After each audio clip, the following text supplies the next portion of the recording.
Nacional. Unas 100.000 personas del Valle Central sufren de desabastecimiento de agua potable en este momento. Más de un 95% de la población recibe agua de calidad potable y sin embargo eso no es lo mismo que tener continuidad del servicio. En las zonas costeras también se vive una situación crítica. ¿Cómo enfrentará el país el desafío de un suministro estable a futuro? Esto es Estado Nacional. Muy buenos días, muchas gracias por acompañarnos nuevamente aquí en Estado Nacional. Un espacio para abordar las mañanas de los domingos algunos de los principales temas de actualidad nacional.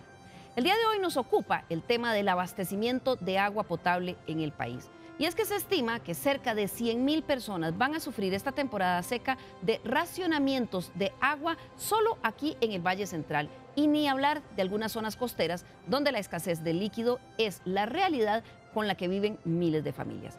Para hablar sobre este tema, invitamos hoy a Pamela Castro, quien es subgerente de sistemas operativos del Instituto de Acueductos y Alcantarillados. Muy buenos días, doña Pamela. En estos días están muy ocupados ustedes resolviendo estos temas precisamente de racionamiento. Así es, bueno, buenos días a todos, gracias por el espacio. Sí, estamos 100% volcados a que los racionamientos tengan el impacto menor, ¿verdad?, en la población. A la fecha, esta semana iniciamos racionamientos nocturnos en el sector de Alajuelita, ¿verdad? Y también alrededor del día jueves, también nocturnos en Pocosí. En Pocosí. Ahora vamos a ver un poco cómo es que se está tratando de ayudar a esas comunidades, pero esas son solo dos de un montón que están en este momento en esa situación. También está con nosotros el día de hoy don Marco Cordero, quien es superintendente de aguas de la Autoridad Reguladora de los Servicios Públicos. Bienvenido, don Marco. Muchas gracias. Ustedes han llevado el pulso de esta situación que tenemos realmente preocupante a futuro con el tema del agua. Muy buenos días, muchísimas gracias por la invitación. Evidentemente, el problema del agua es fundamental, no solamente atenderlo hoy, sino pensar en las futuras generaciones. Y para eso tenemos que empezar por gestionar de una manera diferente a lo que venimos haciendo del agua. Tarea que el ente regulador tiene que trabajar de manera conjunta con los prestadores de los servicios. Claro, que es un tema de prestadores de servicio, pero también de los consumidores. Además, nos acompaña el día de hoy doña Karen Chacón, quien es coordinadora del capítulo ambiental del informe Estado de la Nación, que todos los años analiza este tema del agua. Bienvenida, doña Karen. Muchísimas gracias. Buenos días a todas las personas que nos escuchan.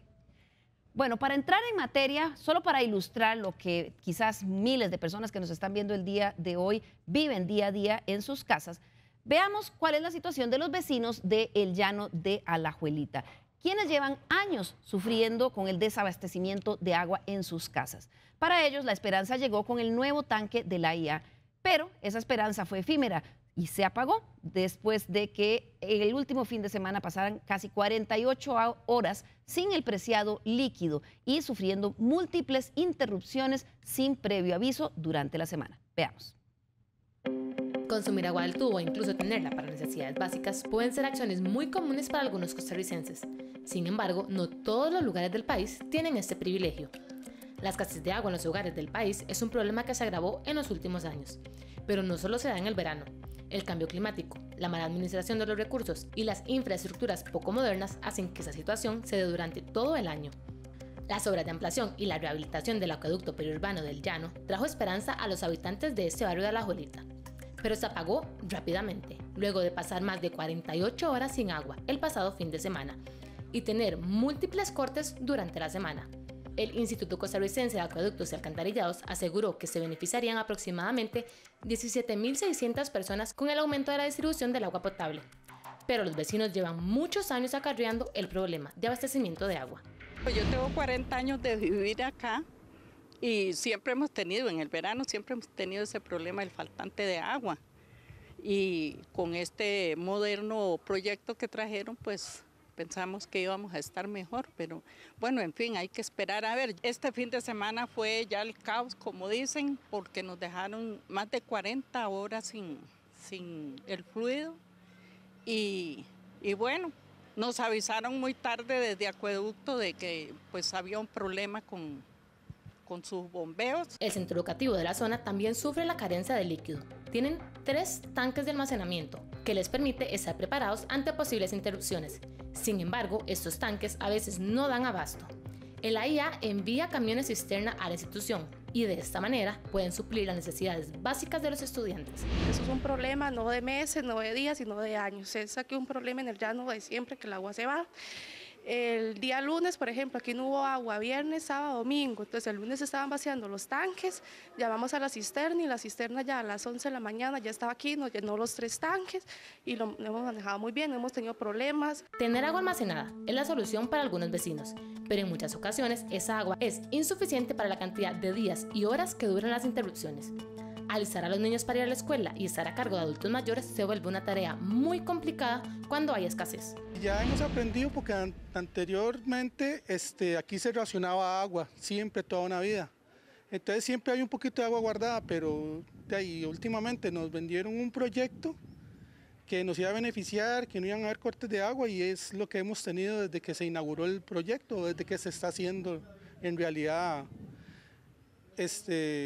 ya inaugurado, ya entregado como si fuera nuevo el proyecto. Entonces de ahí hemos estado fatal igual con el agua. Desde que se inauguró ya hemos tenido como 3, 4 faltantes de agua. Tengo 2 niñas, obviamente uno lo recolecta, sin embargo son tantas horas que el agua no alcanza, ¿verdad? Y este lunes que pasó, muchos niños simplemente no los envían porque cómo van a hacer en la escuela con el comedor, con los baños y demás. Los vecinos pierden la esperanza y sienten el abandono por parte de instituciones estatales y la solución parece no llegar pronto. Estamos muy decepcionados y creemos que Acueductos nos ha llevado dándonos largas y largas, pero no vemos la solución.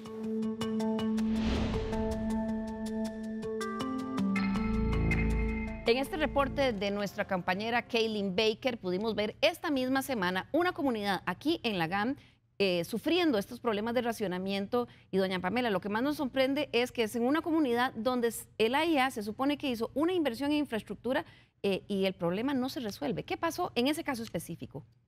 Bueno, muchísimas gracias por el espacio. En este caso específico, para el fin de semana tuvimos un problema con la entrada en operación del proyecto. La puesta en operación nos conlleva varias etapas y una de esas fue lo que es la telemetría. Y lo que nos pasó fue que el sistema, podemos decir que la tecnología nos engañó. La tecnología nos hizo pensar, nosotros hacemos la operación de manera remota, ¿verdad? Y nos hizo pensar que el sistema estaba operando de forma normal cuando no lo estaba, ¿verdad? Y los primeros reportes se recibieron el domingo, de hecho el domingo anterior. El día martes de esta semana recibimos a la comunidad en la institución para, ¿verdad?, escuchar cómo había sido la puesta en marcha, ¿verdad?, y poder tener unas opciones de mejora. Sin embargo, en este caso puntual fue el fin de semana, el proyecto comenzamos a poner una implementación desde septiembre y el servicio se ha mejorado. Sin embargo, es importante aclarar que no es para toda la Jolita, ¿verdad?, sino específicamente para la comunidad del Llano, y este fin de semana la tecnología nos engañó. O sea, es un proyecto que recién se inició. ¿Cuánto fue la inversión ahí y hubo un problema técnico que falló? Así es. Lamentablemente hubo un problema técnico. Los funcionarios de la institución acudieron, ¿verdad?, a aplicar la garantía del proyecto. Sin embargo, también tuvimos que interceder nosotros como institución, no solamente a brindar un servicio alternativo, ¿verdad?, como lo es el cisterna, sino a mejorar, ¿verdad?, en caso de que nos volviera a suceder, de que la tecnología nos engañara, nosotros darnos cuenta, ¿verdad?, sin esperar a los llamados, ¿verdad? ¿Cuánto se invirtió en ese proyecto que entra con el pie izquierdo fallando desde el inicio? En este momento no tengo el dato, ¿verdad?, porque yo soy del área operativa. Sí fue una inversión grande, sin embargo, lamentablemente la puesta en operación a veces es difícil, los sistemas son complicados de operar, especialmente en verano, ¿verdad? Nosotros en verano, en invierno tenemos agua de sobra, en verano tenemos una sequía absoluta, ¿verdad? Y lo venimos anunciando desde hace tiempo. Sin embargo, no nos esperábamos este error en la telemetría. Ya como institución nos preparamos, de hecho abrimos un canal de comunicación con la comunidad, ¿verdad?, para que esto no nos vuelva a suceder y mejorar el servicio. El servicio se ha mejorado de día, ¿verdad? Seguimos con algún tipo de racionamientos nocturnos para minimizar el impacto. Ahí mismo, donde se hizo este proyecto. En las zonas aledañas. En este proyecto ahorita están a la fecha, ¿verdad?, están con continuidad en el servicio. Sin embargo, lo que hacemos es hacer racionamientos nocturnos para que el tanque cargue y en las mañanas todo el mundo amanezca con agua, ¿verdad? Claro, ese caso que vimos es solo un ejemplo, pero año a año es lo mismo. La temporada seca pone a sufrir a miles de hogares en el país con el suministro de agua potable. Y este 2023 no es la excepción. Veamos el siguiente resumen. Para que el agua potable llegue a la llave del tubo en su casa, primero debe ser recolectada mediante la captación del recurso hídrico a través de fuentes superficiales como ríos o nacientes subterráneas. El agua es trasladada luego por tuberías hacia plantas potabilizadoras, donde se le da un tratamiento químico y físico para que sea apta para el consumo humano. Luego se traslada a tanques de almacenamiento, desde donde se distribuye mediante los sistemas de acueductos hasta los hogares. Ese proceso lo realizan los operadores como el AIA, la empresa de servicios públicos de Heredia o las ASADAS, que son órganos locales constituidos como asociaciones que por delegación del AIA administran, operan, dan mantenimiento y desarrollan sistemas de acueductos y alcantarillados. Sin embargo, la época seca trae año a año penurias a miles de hogares costarricenses en cuanto al suministro básico del preciado e indispensable líquido. Costa Rica tiene una gran capacidad de llevarle agua a la población. Más de un 95% de la población recibe agua de calidad potable. Y sin embargo, eso no es lo mismo que tener continuidad del servicio a lo largo de todas las horas del día, de todos los días, de todos los meses y todas las estaciones del año. Según el informe Patrones e Impactos del Uso de Agua y la Energía, realizado por el Estado de la Nación, un 34% de los acueductos nacionales padece de estrés hídrico, mientras que un 66% tiene su capacidad hídrica reducida. El año pasado, un total de 590,000 costarricenses enfrentó problemas con el abastecimiento de agua potable durante la estación seca. Por un lado está el clima, que pasa su factura. El fenómeno de la Niña hizo que el año pasado se tuviera una estación lluviosa muy fuerte en la vertiente del Pacífico, pero sumamente seca en la región del Caribe. Según el Instituto Meteorológico Nacional, en la región central y sur del Caribe, en el 2021 hubo un déficit de lluvia de hasta un 70%. Esa situación se prevé que generará racionamientos de agua con afectación a unas 100,000 personas tan solo en el área metropolitana durante el primer trimestre de este año. Reducciones nocturnas del servicio iniciaron este mes en zonas altas como Coronado, San Rafael, San Miguel de Desamparados, Alajuelita y Puriscal. Pero el impacto climatológico es tan solo uno de los factores que agrava la situación del abastecimiento de este servicio esencial para la vida humana.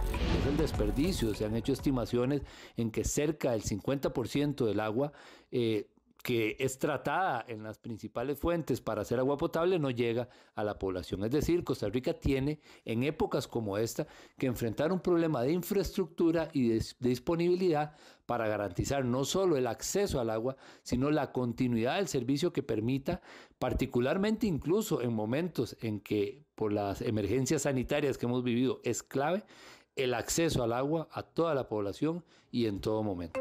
El faltante en el suministro, al tener menos agua y un aumento en el consumo, presenta situaciones críticas, ya no solo en los sectores costeros, sino también en varios distritos del Valle Central. A todo eso se suman los problemas de inversión en infraestructura que se arrastran por años, los problemas de facturación y medición del consumo, así como el crecimiento poblacional que nos pone cada vez más frente al dilema de si contamos o no con suficiente recurso e infraestructura para garantizar un servicio estable a toda la población. En las últimas semanas se conoció el caso crítico de Cruzitas, en donde la contaminación con mercurio por la explotación indiscriminada de oro ya llegó a los yacimientos de agua y se han identificado niveles totalmente por encima de los normales en varios vecinos de la zona. Esto llevó a que la municipalidad solicitara una intervención de emergencia. Mientras tanto, a pesar de ser un país que se precia de muchos de sus avances sociales, lo cierto es que el agua, para miles de nuestros conciudadanos, es un lujo con el que no cuentan en sus casas en forma constante. ¿Cómo enfrentará el país ese desafío? De eso conversamos hoy en Estado Nacional. Si bien es cierto, en el país casi un 96% de la población tiene acceso a agua potable, como decía el experto del Estado de la Nación, eso no significa que lo tenga acceso todo el tiempo. Perdón. Karen, en este caso específico, en el reporte que recién ustedes publicaron, hablan de que a pesar de que el agua es un recurso indispensable para la vida humana, hablamos de un escenario pesimista en cuanto a garantizar que se tenga el servicio actual y a futuro. Sí, efectivamente los diferentes estudios que hemos venido trabajando en el Estado de la Nación demuestran, ¿verdad?, que Costa Rica ha hecho desde muy temprano esfuerzos importantes por garantizar el acceso del recurso a su población, y resultado de eso es que hoy tenemos casi un 96% de la población cubierta, ¿verdad?, para acceso humano. Es un esfuerzo que además no sobresale solo en nuestro entorno más inmediato, sino que también cuando lo comparamos, por ejemplo, a nivel internacional. Costa Rica se ubica con estos indicadores muy cerca de países desarrollados o de los países de altos ingresos, ¿verdad? Y bueno, eso es resultado de, como decía, de esfuerzos tempranos que se hicieron desde la institucionalidad pública.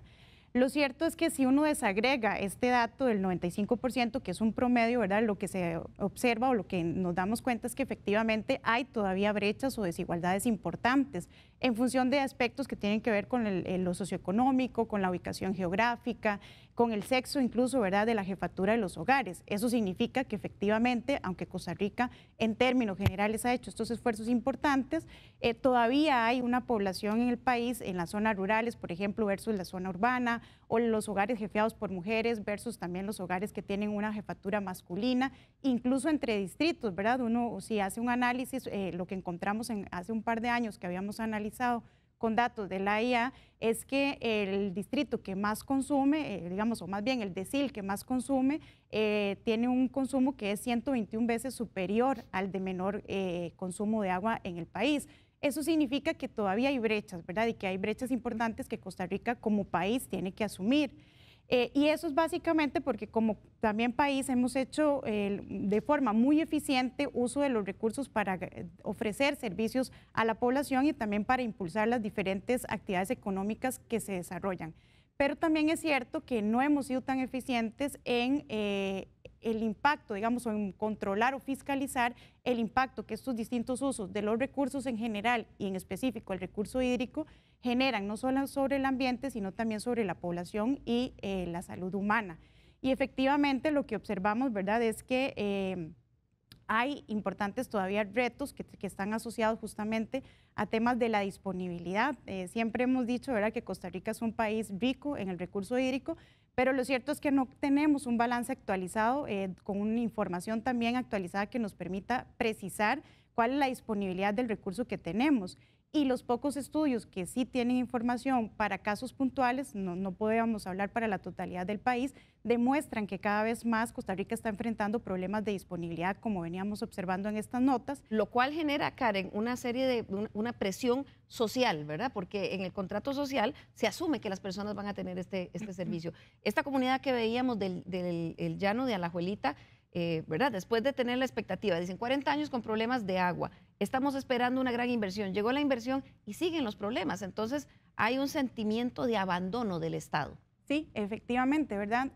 Hay además manifestaciones, ¿verdad?, por parte de la población con respecto a lo que le implica estas situaciones de ausencia o recortes de agua en diferentes momentos a lo largo de los años. Y uno lo observa, por ejemplo, si se analizan o revisan las cifras sobre denuncias. En el país hay distintas instancias a las que la población puede recurrir para presentar denuncias asociadas al tema ambiental o a los servicios. Cuando uno revisa, por ejemplo, los datos de denuncias ante la Defensoría de los Habitantes, ante el Tribunal Ambiental Administrativo o ante el Sistema Integrado de Atención de Denuncias del MINAE, lo que se encuentra es que entre los 3 primeros asuntos de denuncias, ¿verdad?, o de mayores denuncias, figura efectivamente el tema agua. En algunos casos son denuncias que están asociadas a impactos que están más vinculados también al tema ambiental, pero por ejemplo en el caso de la Defensoría de los Habitantes son más denuncias que están asociadas al tema del servicio, es decir, dificultades que enfrentan las personas diariamente en términos del acceso, ¿verdad?, o la recurrencia o la frecuencia con la que tiene el servicio disponible. Y valga decir que estas denuncias no se quedan solo en una manifestación, digamos, social, ¿verdad?, de malestar, sino que también una cantidad importante de estas suelen judicializarse, es decir, que se llevan a otras instancias, por ejemplo, la Sala Constitucional. Claro, y la Defensoría de los Habitantes también. Hace más o menos 1 año y medio aquí en Estado Nacional tuvimos un programa sobre este tema, estaba en aquel momento Yamile Astorga como presidenta ejecutiva de la institución, hablando de lo mismo y de verdad, don Marco Cordero, quien es intendente de aguas del ARECEP, cuando uno empieza a ver las noticias, todos los años es lo mismo. Las denuncias de las comunidades a la Defensoría, las denuncias ante la Sala Constitucional, las observaciones que ustedes hacen, pero el problema parece seguir exactamente igual. Sí, evidentemente la situación que tienen los llanos de Alajuelita no es solo de ese lugar específico, Podemos encontrarnos lo mismo en la Guásima de Alajuela, lo podemos encontrar en Coronado, lo podemos encontrar en Alajuela. Y si visitamos cada una de las asadas a lo largo de este país, vamos a encontrar situaciones muy similares. ¿Qué es lo que pasa acá? Simplemente que tenemos un problema de gestión del recurso. No tenemos un rector debidamente identificado desde el punto de vista político y menos una rectoría técnica. Pero no se supone que la ARECEP es la que regula y el AIA es el principal ente y que el Ministerio de Salud debería garantizar el agua potable para los costarricenses. Claro que sí, pero tenemos que tener a alguien que sea el que defina el norte por dónde quiere llevar el sector. Y no existe en este caso, MINAE debería ser el rector político, pero realmente no ha asumido ese rol. En los últimos años ha sido carente en definir reglas de juego, pero también tenemos al AIA jugando de juez y parte. No puede ser un rector técnico cuando él mismo es el que está de último en la cadena, en términos de gestión, en términos de pérdidas, en términos de inversión, en términos de muchas actividades que más bien en lugar de proponer o de generar confianza en el usuario que va a recibir el preciado líquido, lo va a obtener. Claro, porque cuando vemos cosas como esta, digamos, esta pequeña ilustración que hicimos de los llanos, una inversión grande que se hace, que se espera 40 años y que se sigue teniendo el problema, bueno, ¿qué hace la ARECEP con estas cosas? Bueno, en los últimos años lo que hemos hecho es sacar diferentes instrumentos para poder monitorear y eventualmente estar encima del AIA con los proyectos de inversión. Este es el talón de Aquiles de esa institución.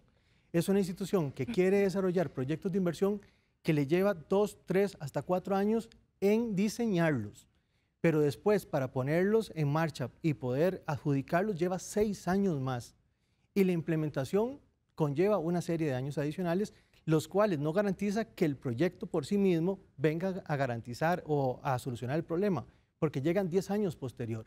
Lo hicieron en función del problema inicial y no en función de las necesidades actuales. Claro. Doña Pamela, ¿cómo? Yo sé que usted es de operaciones, ¿verdad? Y no de inversiones, pero sí, la impresión de la gente es que no hay una eficiente gestión por parte de la IA, que no hay autocrítica en la institución a la hora de asumir el reto que tiene frente a la población. Vamos a ver, yo creo que ante la población tenemos que ser una sola institución, ¿verdad? No importa del área que yo venga, tenemos que ser una sola institución y yo tengo que conocer tanto mi área como los demás. Tal vez el detalle no, ¿verdad? Sin embargo, yo en eso concuerdo con don Marco, ¿verdad? Como institución todavía en la parte de inversiones estamos debiendo mucho. El presidente, don Alejandro Guillén, viene con una línea muy directa. Sí, es que acaba de llegar, sabemos, ¿verdad? Porque el anterior renunció, también había habido cambio en la gerencia general. O sea, es una institución que desde el 1 de mayo acá no ha terminado de acomodarse todavía frente a retos tan grandes. Así es, y bueno, el área operativa no se detiene, ¿verdad? O sea, la operación no se detiene, sin embargo, la institución está afrontando ahorita una organización interna de procesos, ¿verdad? Estamos afrontando de que nosotros tenemos que enfocarnos en proyectos porque nosotros como operación podemos mejorar un montón, ¿verdad? De cara al cliente, de servicio al usuario, de cómo comunicamos las fugas. Ahora escuchaba a los vecinos hablando de que no me avisaron. En efecto, hemos venido trabajando en avisar los racionamientos, en que el impacto sea menor a la población. Este año en racionamientos tenemos un 10% de población afectada a lo que teníamos hace 2 años. Bueno, eso es algo positivo, sin embargo, no nos concentremos en eso, concentremos en los que siguen esa afectación. Porque usted me decía que en el área metropolitana se esperaban 100,000 con racionamiento, pero más con algún tipo de afectación. ¿Cuántos? Tenemos la expectativa, ¿verdad?, para abril, que para nosotros es lo más duro en la sequía, ¿verdad? Esperamos aproximadamente unos 300,000 con algún tipo de afectación, ¿verdad? Y 100,000 con una afectación media alta. O sea, este año debo decir que no tenemos la afectación que teníamos hace 2 años, ¿verdad? Tenemos un 10% de esa afectación, sin embargo, todavía debemos. O sea, todavía le debemos a la población, poblaciones como el Llanos, ya lo decía don Marco, poblaciones como la Guásima, que ya sabemos que históricamente han venido teniendo esos problemas. Como institución nos estamos abriendo a decir, bueno, no estamos pudiendo solos.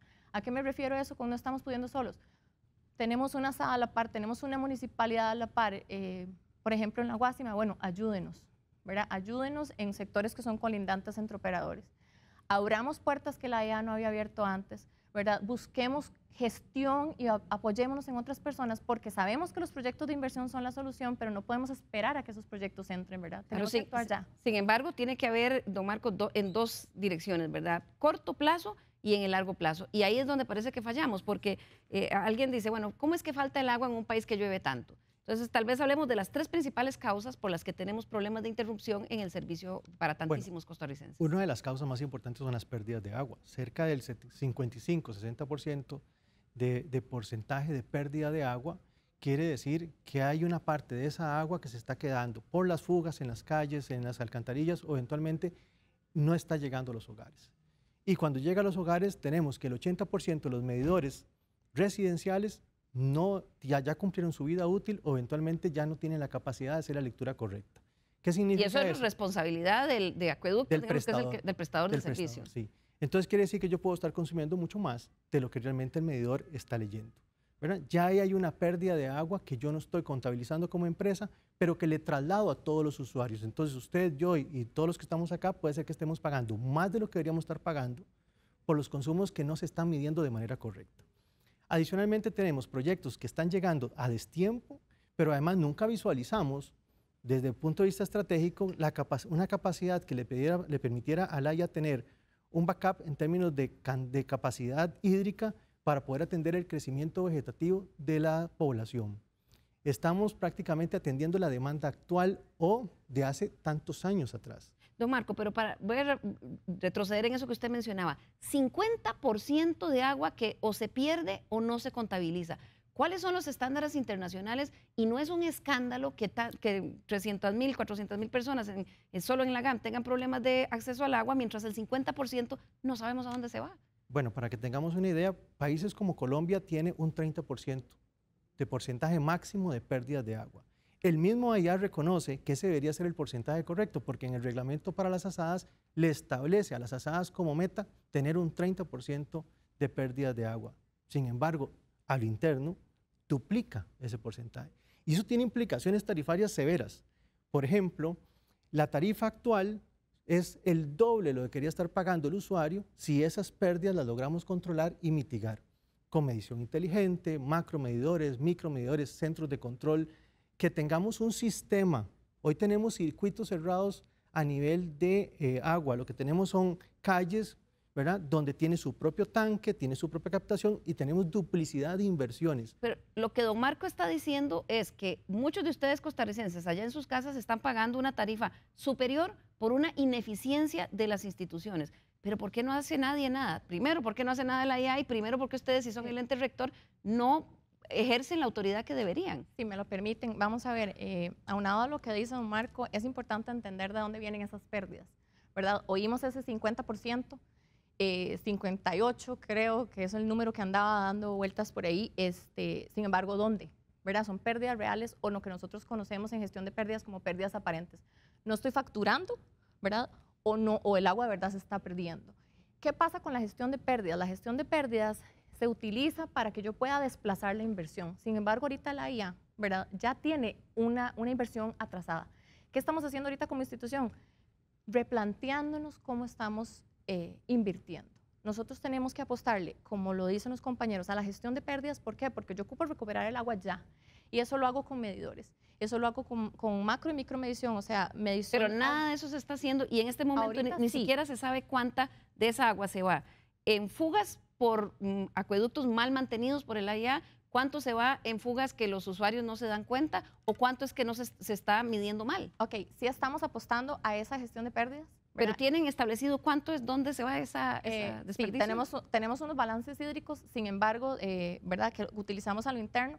Nos falta afinar a dónde, porque lo decía don Marco, tenemos medidores que están en tan mal estado que yo no sé qué es lo que me está engañando, ¿verdad? Entonces, la gestión de pérdidas es compleja. La gestión de pérdidas, para yo poder tener un balance hídrico correcto, tengo que apostarle a una instrumentación correcta, ¿verdad? Entonces, esta instrumentación me va a decir a mí qué es lo que está fallando y dónde tengo que poner el ojo. Eso en el corto plazo, por decirlo. Eso es una inversión a corto plazo.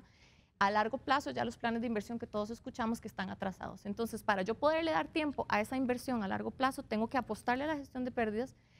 Sin embargo, ese 50% de inversión, bueno, hay que ver si de verdad son 50%, porque no todos son pérdidas reales, ¿verdad? Puede ser, por ejemplo, un medidor cuando falla, usualmente falla hacia abajo, y no estoy excusando, ¿verdad?, sino es para entender un poco ese 50%, ¿verdad? Hemos estado como institución apostándole a las fugas, apostándole a que no estén los tanques llorando, ¿verdad? Que todo. Pero hay precisión en esa medición, don Marcos. Evidentemente, lo que sí tenemos claro es cuánto es el agua producida y cuánto es el agua facturada.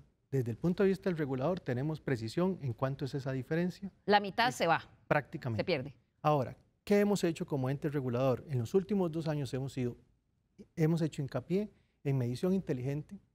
Asadas ya tienen medición inteligente, han invertido en medición inteligente. Actores comunales han entendido muy bien lo que es cuidar el recurso hídrico para tener el recurso hídrico en el tiempo, que eso es lo más importante. Claro, pero leía en el informe del Estado de la Nación, doña Karen, que solo hay una única municipalidad que ya logró tarifar teniendo un factor para garantizar agua futura. Una sola municipalidad de las más de 1.200 asadas, 80 y resto de acueductos comunales, y los 2 grandes operadores que son AIA y SPH. Sí, tal vez yo quisiera agregar a Magdalena que es cierto, ¿verdad?, que el tema de las pérdidas de agua es importante, pero que también hay otros factores que explican en gran medida los problemas o la de disponibilidad que se están enfrentando en el país y que tampoco están siendo atendidos con el nivel de urgencia que se requiere.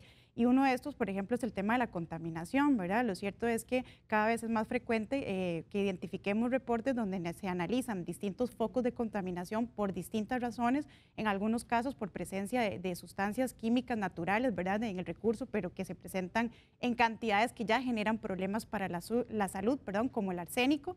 Pero la mayoría también de los casos que estamos enfrentando están más asociados a actividades antropogénicas, es decir, a contaminación por los diferentes usos que hacemos. Construcciones, comercial. Por el uso de agroquímicos, por el tema de la urbanización, ¿verdad? De un montón de factores que también perjudican. Entonces, no solo el tema de las pérdidas, sino que además a eso también hay que agregarle los problemas de contaminación que está enfrentando con cada vez más frecuencia el país, una reducción importante en las precipitaciones, ¿verdad? Lo cierto es que, aunque en Costa Rica sigue lloviendo en cantidades importantes, son cantidades mucho menores a las que reportábamos hace algunas décadas. Cambio climático. El cambio climático y la variabilidad climática, que son cada vez más frecuentes, y ante un escenario como esos, lo cierto es que Costa Rica no ha tomado las medidas para atender, ¿verdad?, una situación que cada vez, como decía, es todavía mucho más frecuente. Entonces, hay un conjunto de factores. Además, por ejemplo, el tema de la infraestructura. Hay muchas comunidades en este país donde el problema no es de disponibilidad del recurso hídrico. Hay agua, pero el tema es que tiene infraestructura, que es infraestructura vieja, que es infraestructura que está dañada, y eso explica en gran medida por qué también un número importante de los hogares en el país sigue sin recibir el acceso a este recurso de forma continua. Y quizás yo quisiera insistir en el tema de la contaminación, ¿verdad? Porque no habría que olvidar que la responsabilidad, o el nombre dice, ¿verdad?, es acueductos y alcantarillados. Y hemos hecho la tarea muy bien en llevar agua a la mayoría de la población con todas estas dificultades que señalamos y desigualdades que todavía Costa Rica tiene, pero no hicimos la tarea también en el tema del saneamiento. Y lo cierto es que un gran porcentaje del agua que utilizamos regresa a los diferentes cuerpos, lagos, océanos, ríos, sin haber recibido ningún tipo de tratamiento. Claro, y eso tiene un alto costo. Vamos a hacer aquí nuestra primera pausa y al regresar vamos a ver cómo está preparándose la AIA para esta temporada seca, para resolver a esas 300,000 personas que se van a ver afectadas, y también temas de contaminación como el de Cruzitas. Ya regresamos.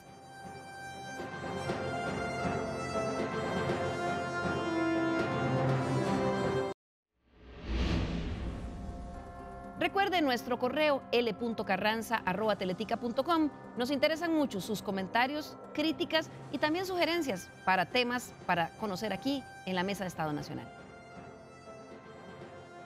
En pocas semanas entra el regir la ley Marco Empleo Público. La semana pasada en Estado Nacional analizamos el tema y nuestros televidentes nos hicieron llegar sus opiniones y sugerencias de temas.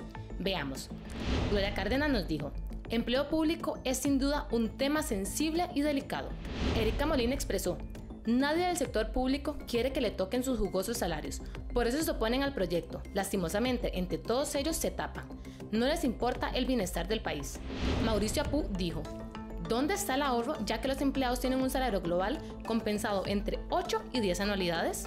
Ejemplo, salario más pluses, 300,000. Salario global, 375,000. 2 empleados entrando al mismo tiempo en regímenes diferentes. Juan Diego Hidalgo sugirió: aborden el tema de la reducción de presupuesto de las juntas administrativas y de educación, ya que todos los años tenemos recortes presupuestarios. En mi colegio ya redujeron un 30%.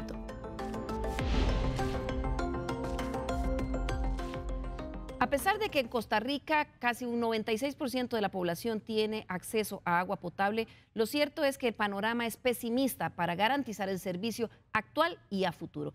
Hay varios factores que tienen que ver con esto. El alto crecimiento poblacional, también la mala planificación urbana, el cambio de uso de suelos y, por supuesto, también el problema de proyectar las inversiones y la eficiencia de los entes que están a cargo de los acueductos. Don Marco, hay un proyecto del que se ha hablado durante muchos años, que es este conocido como RANC, que tiene que ver con la medición de recuperar esa medición correcta del agua y de las fugas. Se dice que se había proyectado una inversión de 176 millones de dólares por parte de la IA para eso. ¿Cómo va ese proyecto? ¿En qué consiste? Recordémosle a los costarricenses. Bueno, es importante mencionar que es un proyecto que nació como un plan piloto. Eventualmente era como una prueba para ver si realmente tenía resultados positivos y se podía trasladar al resto de la institución. El proyecto tiene desde el 2015 de estar caminando, cierra en el 2024 y hoy apenas tiene un 29% de ejecución. ¡Qué horror! O sea, desde el 2015 un proyecto que se supone que es crítico y tiene un 20% de avance. Sí. ¿A qué se debe que tenga tan poco avance? Evidentemente eso lo que demuestra es que a lo interno de la IA no está claro los beneficios que podría tener la medición inteligente y la incorporación de la tecnología disruptiva en la prestación del servicio. Cuando yo tengo medición inteligente, tengo precisión en lo que estoy vendiendo. El problema es que la IA no comercializa agua. Considera y cree que el usuario tiene que adecuarse a las condiciones de la IA para que él le preste el servicio.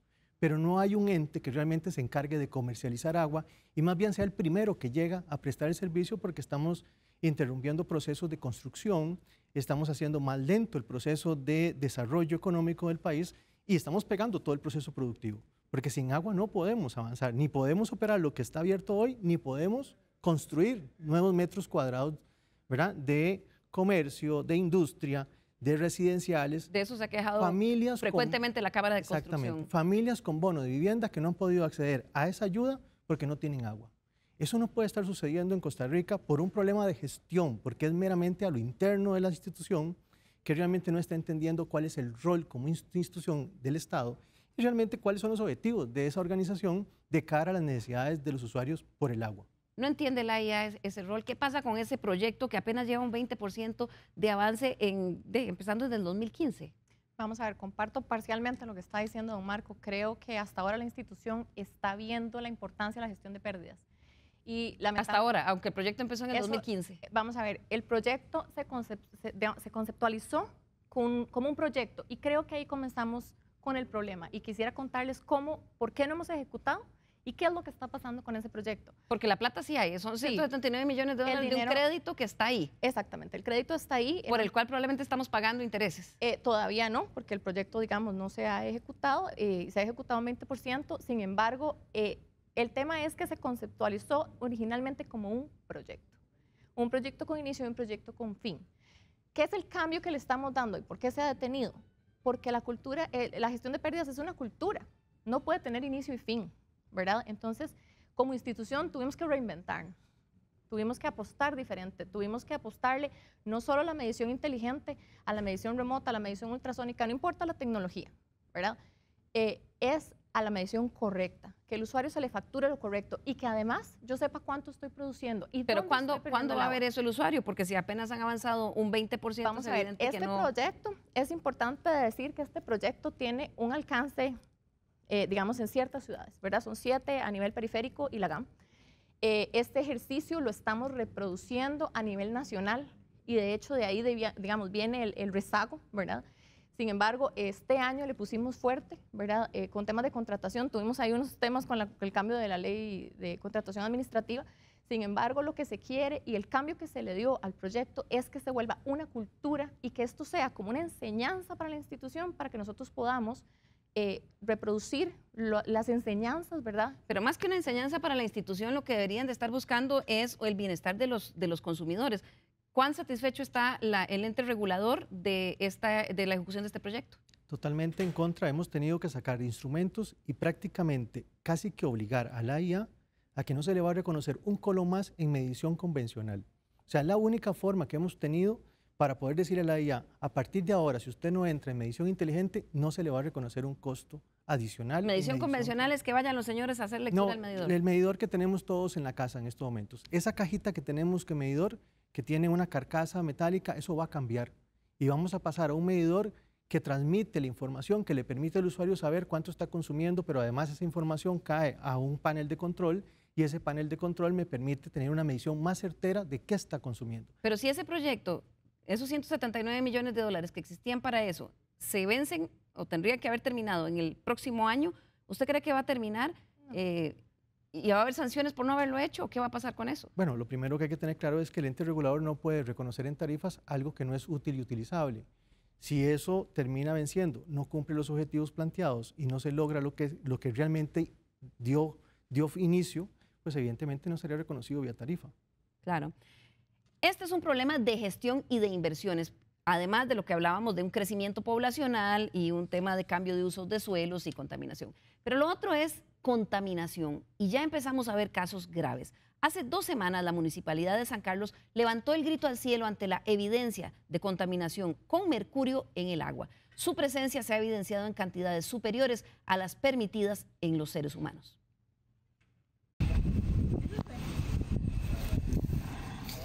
En la escuela de Cruzitas, en Cutris de San Carlos, el agua sale de las tuberías con normalidad, pero su consumo es de alto riesgo. Paulino Cambronero es un finquero y comerciante de Cruzitas, quien debido a la elevada contaminación del agua se vio obligado a irse a vivir a Santa Rosa de Pocosol para evitar exponerse más al mercurio. El nivel de ese metal en su sangre sobrepasa en 3 veces el estándar de una persona promedio. El nivel de contaminación salió en 28 de una escala de 0 a 10, la mía está en 28, o sea 3 veces mayor a lo que debería tener el cuerpo. ¿Usted decidió salir de Cruzitas? ¿Por qué? Principalmente el tema de salud. El tema de salud ya es algo, digamos, complicado, entonces ya el mercurio está bastante elevado en el cuerpo mío, entonces decidí alejarme un poquito por el tema de seguridad más que todo y salud. Este informe del Ministerio de Salud de enero de este año confirma los altos niveles de contaminación del agua con mercurio en 6 comunidades fronterizas con Nicaragua. La extracción ilegal de oro en Cruzitas es la causa de que el agua esté envenenada con ese metal.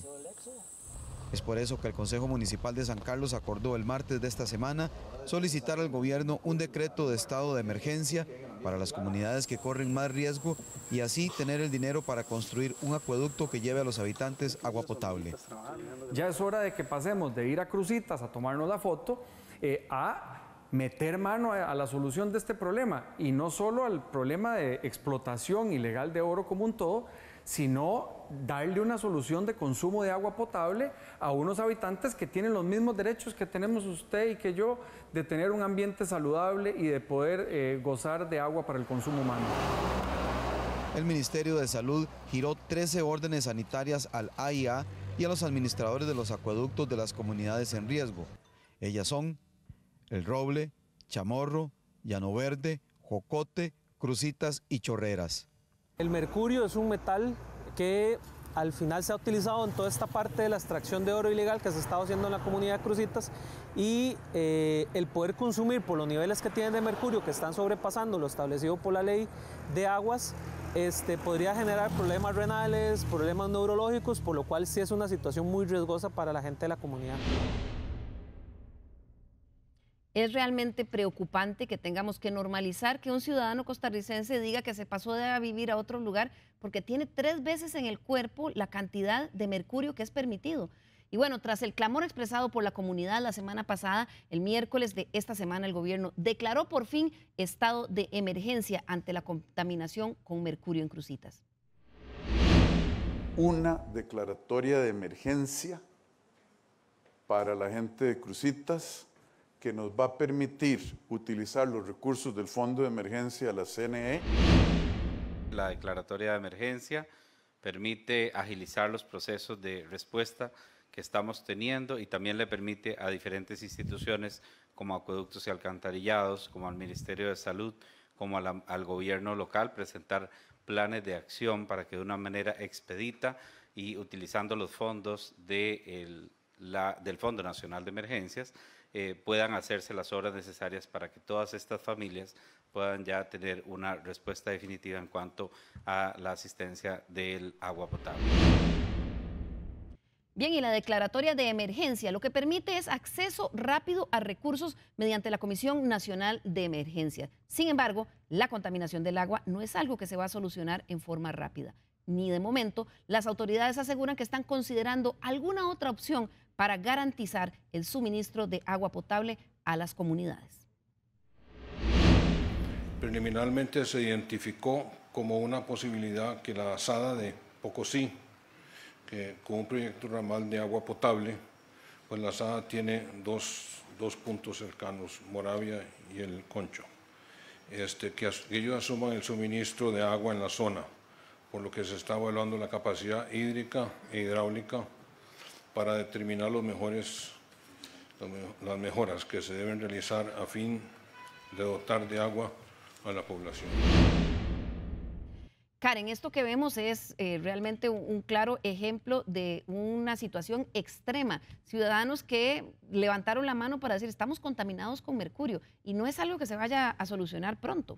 No, y quisiera decir además que este caso no es inédito. Ya hemos experimentado en Costa Rica casos muy similares que tienen décadas incluso de estar en la palestra y que siguen sin resolverse. Por ejemplo, en los acueductos de Milano, en Siquirres, en Limón, ¿verdad? Se registraron ya hace varias décadas, como decía, casos donde personas sufrieron también problemas de salud y hubo que cerrar los acueductos por contaminación de agroquímicos ligado al cultivo de la piña. Valga decir que para este caso hay resoluciones de parte de la Sala Constitucional e incluso la ciudadanía los llevó ante tribunales a nivel internacional y hasta la fecha todavía sigue sin atenderse. Entonces, para poner como un ejemplo, ¿verdad?, de que no son del todo desconocidos situaciones de esta, que cada vez, como decía hace un momento, son más frecuentes los problemas de contaminación que estamos experimentando en el país. Y que también esto es reflejo justamente de lo que empezaba señalando al inicio, y es que tenemos grandes dificultades en la institucionalidad pública y como sociedad para hacer las tareas o cumplir las tareas de control y fiscalización que la legislación ya le otorga a los entes, ¿verdad?, desde la IAG hasta el Ministerio de Salud, el MINAE y otras instituciones que tienen responsabilidades en esta línea, pero que por diferentes razones y fundamentalmente en algunos casos porque no tienen las capacidades que se requieren, pues no logran hacer un control eficiente, ¿verdad?, y también generar medidas que permitan de forma preventiva evitar lo que estamos observando en el caso de Cruzitas, ¿verdad? Ya habían reportes incluso de instituciones o centros de las universidades como el IRET en la Universidad Nacional, donde se había advertido de los grandes problemas que esto podía generar, no solo por la ilegalidad, ¿verdad?, sino en general que una actividad como la minería, sea con permisos o sin permisos, como está sucediendo en el país, puede generar en términos de la salud, pero también en términos ambientales y económicos. Y se da la acción estatal única y exclusivamente porque la comunidad ya hizo el escándalo la semana pasada, el alcalde y los vecinos mostrando sus mediciones de mercurio en el cuerpo. Sí, efectivamente, ¿verdad? Es una reacción pues extemporánea, ¿verdad? No hubo antes medidas que se pudieran desarrollar a tiempo para evitar justamente que pasara esto. Claro. Quizá vale la pena decir, ¿verdad?, que no es solo un tema ambiental, que esto no se puede reducir a un tema de contaminación ambiental o de salud, sino que esto tiene que ver con elementos más de fondo, más estructurales que el país sigue sin atender, como por ejemplo generar mejores y mayores oportunidades de educación y empleo a las comunidades en estas zonas, ¿verdad? El problema social de fondo. Pamela, ¿qué va a hacer el AIA con este caso específico? Porque evidentemente ahí no se puede tomar agua.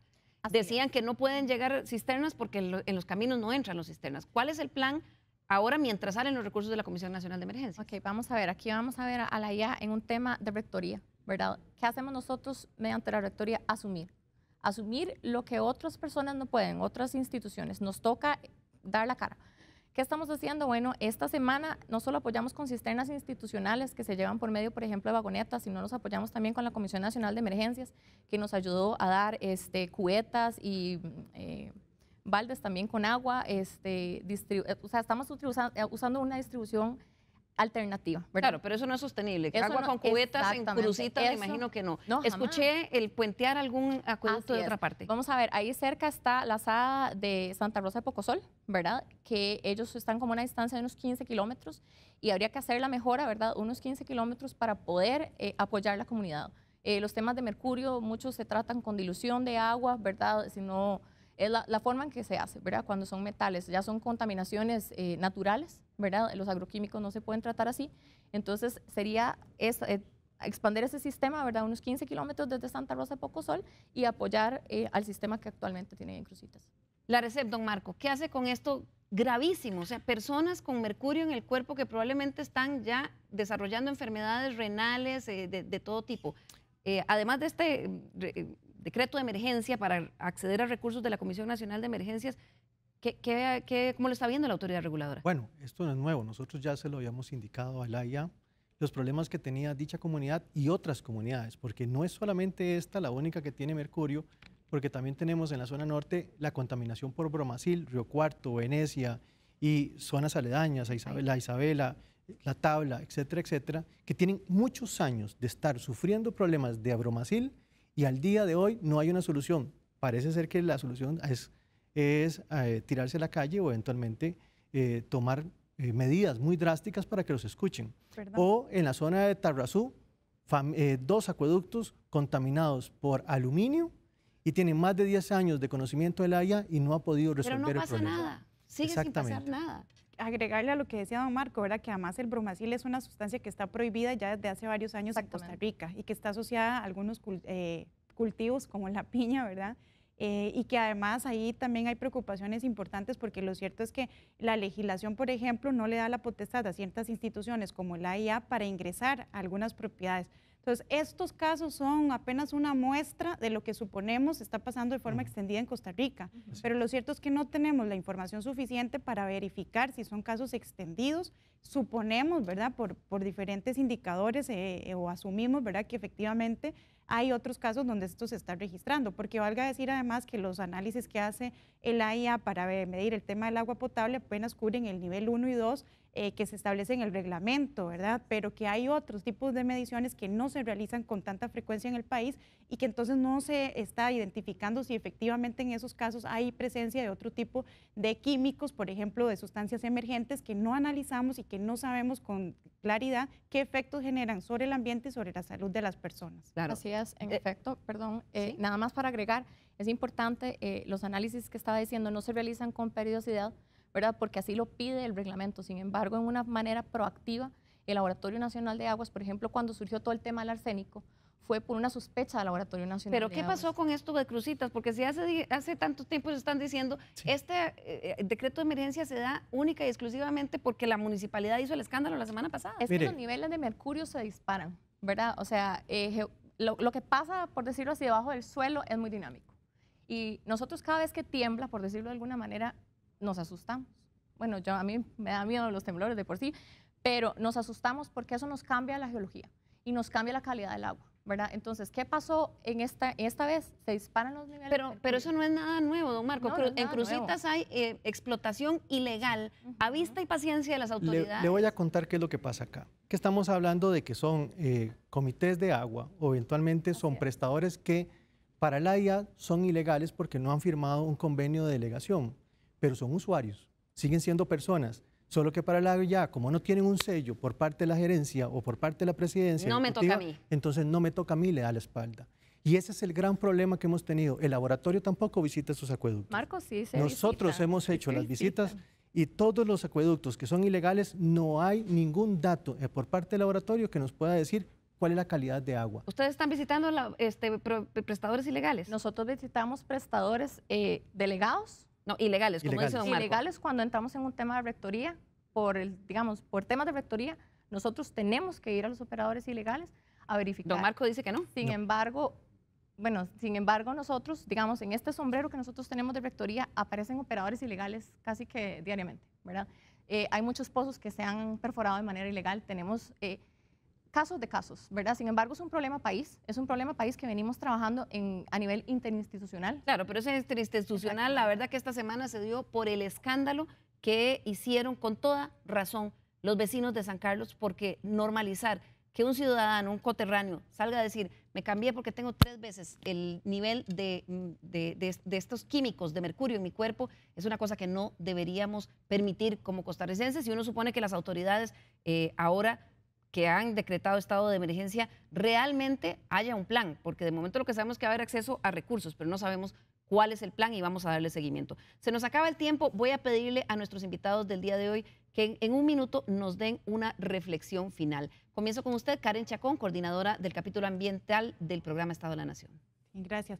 Recordar que el tema del recurso hídrico y su gestión no es solo un tema ambiental, ¿verdad? Sino que no atender todas las amenazas y los retos que tiene el país comprometen el desarrollo humano, el crecimiento económico, ¿verdad? La reactivación también económica y la incorporación de las personas incluso en temas de, por ejemplo, seguridad alimentaria y nutricional. Es decir, que hay una tarea importante que Costa Rica tiene que ejercer si quiere garantizar no solo la salud pública, sino también la salud ambiental y económica del país, y que garantizar el derecho humano al agua no va, o para garantizar este derecho no basta solo con garantizar el acceso, ¿verdad? Sino que Costa Rica también debe prestar atención a otros aspectos que tienen que ver con la disponibilidad, con la calidad y con el costo del recurso hídrico en el país. Muchas gracias, Karen. Continuamos con Pamela Castro, subgerente de Sistemas Operativos de la IA. Bueno, muchas gracias. Creo que es importante saber que la institución tiene clarísimo cuál es el papel que tiene. Nosotros no somos un servicio alternativo, somos un servicio primario, tenemos una deuda hacia el país, la tenemos clara y estamos cambiando la cara a la institución, estamos cambiando la forma en que nos gestionamos, no solo administrativamente, sino la cara, cómo recibimos al usuario, cómo lo atendemos, cómo lo escuchamos, ¿verdad? También extendiéndonos de que no podemos solos, de que ya la institución llegó a un punto en el que no puede solo, apoyándonos en otros operadores, yéndonos a otras empresas, ¿verdad? Nacionales, a ver cómo gestionan las cosas de manera más eficiente para poder cambiar esta cara que nosotros tenemos hacia el usuario, hacia la economía del país, hacia la salud del país, ¿verdad? Porque nosotros brindamos un servicio y creo que la institución tiene clara la deuda que tiene claro el servicio y la importancia que tenemos. Le apostamos ahorita a una gestión de pérdidas, le apostamos no solo a la medición, ¿verdad? Sino a la recuperación y las fugas, a una mejor distribución de servicios y tal vez en el corto plazo ya podamos tener una cara diferente. Ojalá que además de tener clara la deuda ya por fin la honren. Concluyo con usted, don Marco Cordero, intendente de aguas de la Autoridad Reguladora de Servicios Públicos. Muchas gracias. Bueno, como ente regulador, lo primero que tenemos que tener claro es que vamos a seguir tratando de garantizar no solamente la calidad, sino la cantidad del servicio, de tal manera que podamos hacer fiscalizaciones específicas sobre los proyectos de inversión, pero hay algo que es importante, tenemos que garantizar el derecho al agua, no que sea un papel y que esté bien escrito en el papel, sino que se pueda aplicar. Hoy no tenemos la aplicabilidad de ese derecho al agua. Muchos costarricenses hoy no tienen acceso al agua potable, les niegan las disponibilidades de agua, no tienen acceso ni siquiera a un bono de vivienda o construir su casa porque no tienen posibilidades de tener o la posibilidad de que le den un servicio. Y eso se debe a un problema de gestión. Agua hay, lo que no hay es capacidad de gestión y tenemos que repensar qué queremos del servicio de agua a futuro. Pero lo que tenemos hoy en día es una camisa con una talla S para un cuerpo que ha crecido, una Costa Rica más grande que requiere de soluciones integrales. Claro, y no puedo cerrar el programa sin recordar que también los usuarios tenemos algo de responsabilidad en el uso responsable de este servicio, es decir, no desperdiciándolo y tener claro que en la época seca hay que racionalizar el uso en nuestras casas para que no generar más presión en el sistema. Se nos acaba el programa, los esperamos el próximo domingo aquí a las 10 de la mañana en Estado Nacional. Que tengan un bonito día.